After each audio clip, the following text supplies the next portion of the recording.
Scott Snyder and his guest writer Stephen King have been making an effort to distance themselves from the vaguely European gentlemanly vampires and return them to their horror roots, and at the same time stake a patriotic claim on the creatures of the night. And what better way to distance themselves from the mamdy-pandy vampires of pop culture today?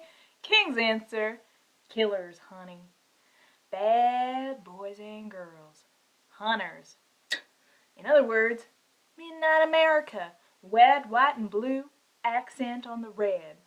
So, just according to King, you just take some American symbolism and some red-blooded killers, put them together, and you're good to go. Maybe yes, maybe no. The big question is, will it be any good?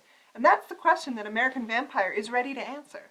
The graphic novel does get off to a very good start, setting the origin story of the first American vampire in the Wild West, the birthplace of the American dream, and the icon of the American spirit. The novel has two plots. Plot A is the story of Pearl, an actress in the 1920s who is attacked and left for dead by vampires. Vampires that run Hollywood.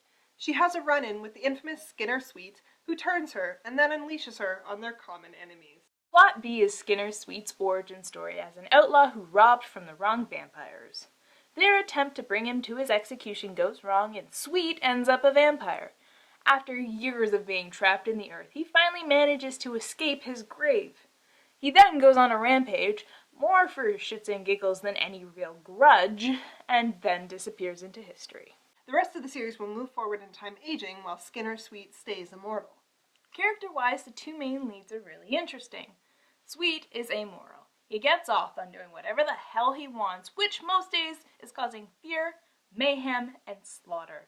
There are a few gap years in between his vampire birth in the 1800s and when he appears in the story in the 1920s, but whatever he's been up to in this period of time in between, I don't think he's used his imagination very much. Pearl is your typical working-class white girl in the 1920s. She's working as an actress and a waitress and hoping for her big break. She's strong, hardworking, spunky, and has a good heart, and if she sticks around, she will make a dynamic pair with Sweet. As for the art of American Vampire Volume 1, it's hit and miss. Sometimes it's really detailed and interesting, other times it's kind of boring. But the one thing the art did really well is the vampires. They're freaky looking, and there is no way you'd want to run into one in a dark alley. Character design, for everyone but Sweet, isn't fantastic. Nothing about Pearl or Henry's design makes them stand out in a crowd or says anything about their personality. Sweet is the only one who is really well done. One look at his psychotic smile, grizzled chin, and long hair, and you know here is someone dangerous who does not give a fuck. The plots are nothing to write home about. They're fairly predictable, and occasionally things do get cliché. Take the romance between Pearl and Henry. Oh, I want to protect this woman. I need blood, Henry. Sexualized snacking. And we're in love now. It felt kind of tacked on. Just because. So now to the important stuff. Vampires! Skinner Sweet and the rest of the vampires are definitely scary, but not in the way that you need to check under your bed to make sure that they're not there. It's who they are that makes them terrifying.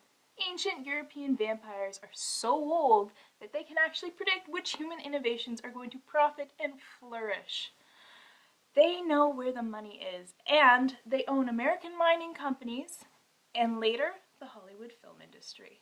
The little people are beneath their notice unless they're on the dinner menu, so they kind of represent the stereotypical old world Europe, where, they're bored nobility, obsessed with pedigree and money. And if the bloated old world vampires weren't enough, Sweet presents his own problems, doing whatever he wants and killing whoever he wants.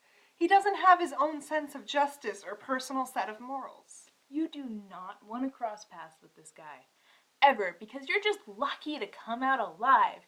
So having Sweet represent America, I don't know what to say. I guess he represents the dark underbelly of the American dream, with determination, a little bit of luck, and a lot of hard work, you too can become an apex predator snacking on the little guy.